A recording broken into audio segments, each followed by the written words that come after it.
Ayatul Kursi is made up of 9 sentences. Allahu la ilaha illa huwa al-hayyul qayyum, number 1.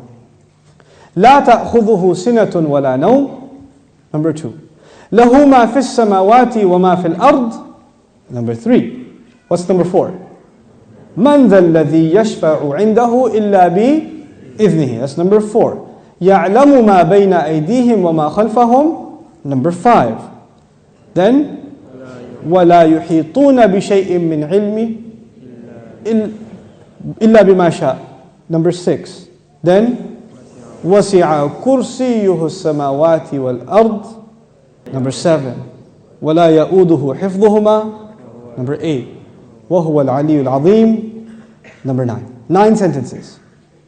The first sentence is Allahu la ilaha illa huwa al-hayyul qayyum. It's a beautiful sentence which ends with 2 of Allah's names. What are those 2 names?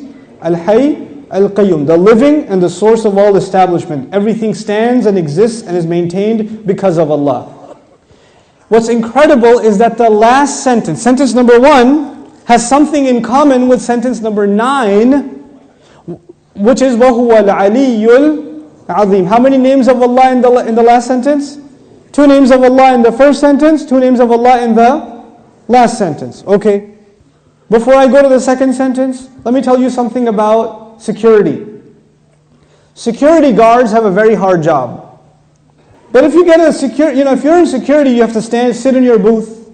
You have to stare at the CCTV for hours and hours. And does it move? It's the same picture. And you have to look at it for 12 hours, 8 hours. What tends to happen when you're guarding something? You tend to get sleepy. You tend to get tired. Allah Azza wa Jal says about Himself, لا تأخذه سنة ولا نوم.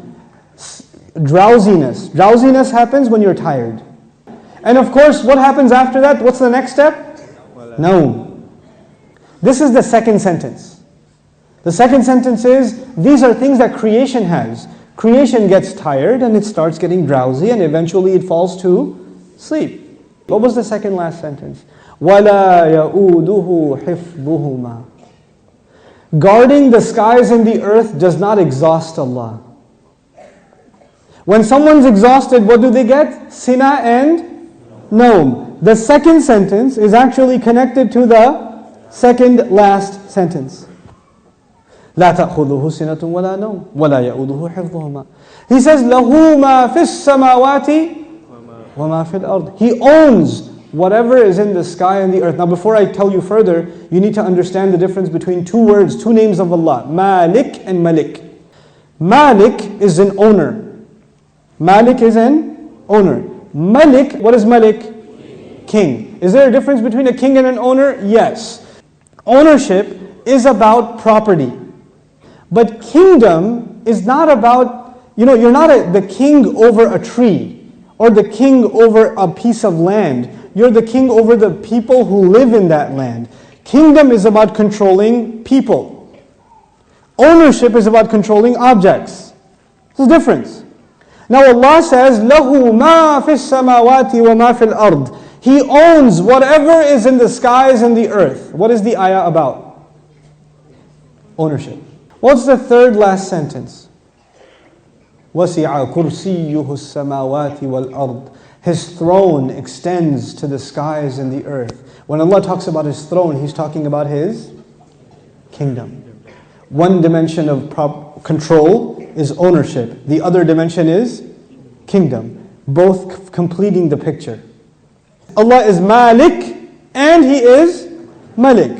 The Malik part of Allah's attribute, لَهُ مَا فِي السَّمَاوَاتِ وَمَا فِي الْأَرْضِ. Third sentence. The kingdom of Allah, وَسِعَ كُرْسِيُّهُ السَّمَاوَاتِ وَالْأَرْضِ. Okay. What's the fourth sentence? مَنْ ذَا الَّذِي يَشْفَعُ عِنْدَهُ إِلَّا بِإِذْنِهِ. Let's understand this ayah first. Who will come and make shafa'ah with Allah except unless He gives permission? In other words, what is shafa'ah? Shafa'ah means you got connections. Shafa'ah means that you were about to lose your job, but your uncle is the manager and he came and said, no, he's with me. That's shafa'ah. On Judgment Day, we are in trouble possibly, and then somebody comes and says, no, they're with me. They're with me. Go easy on them, please. We beg Allah Azza wa Jal to qualify us for the shafa'ah of Rasulullah sallallahu alaihi wasallam. So this ayah is about nobody having any authority unless Allah gives it to them. وَلَا يُحِيطُونَ بِشَيْءٍ مِّنْ عِلْمِهِ. They know nothing, they can control, they encircle nothing of His knowledge. إِلَّا, except بِمَا شَاءَ. The fourth sentence and the sixth sentence are both about a statement about Allah and the only exception. The statement was, nobody has authority to make a case except whoever Allah gives permission. They have no knowledge except whoever He wants to give knowledge to. Otherwise they know nothing. The fourth and the sixth sentence are correlated. The first and the ninth, the second and the eighth, the third and the seventh, the fourth and the sixth. What's left? Middle sentence? He says, يَعْلَمُ مَا بَيْنَ أَيْدِيهِمْ وَمَا خَلْفَهُمْ. Oh my God, He says He knows what is ahead of them and what is behind them. And He knew what is coming ahead in the ayah and what was behind in the ayah. He put in the middle of it is, I know what's ahead and I know what's behind. Who speaks like that? Who speaks like that? SubhanAllah.